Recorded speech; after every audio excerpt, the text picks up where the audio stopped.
Ahakoa te kaumā waru tau noiho te pakeke o Okeroa Douglas, ko ia tētahi o ngā ika āwhiro o te kapa haupoi wāhine Māori.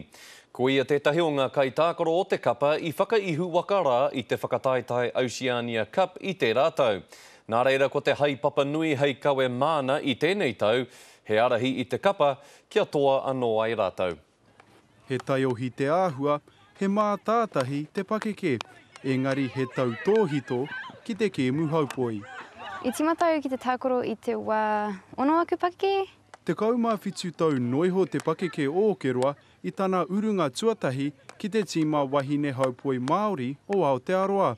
Ahakoa I te wiriwiri o nā pona I te rātau, kai te hihiko te ngākau o Okeroa ki te hoki atu ki Fiji. He haerenga tino rawe, he tino miharo ki te tūtaki, ki te tākoro I ngā tangata no ngā iwi takitaki o te moana nui a kiwa.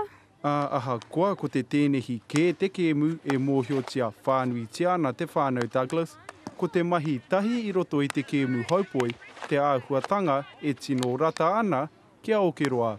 He tākoro whānau, he tākoro mahi a rōpū.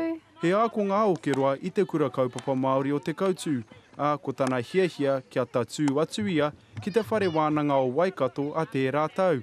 Engari ko tahi te karu e aro pū ana ki ana whainga I roto I te ao haupoi. Koera te oku whainga nui kia uru atu ki te tīma wahine o Aotearoa.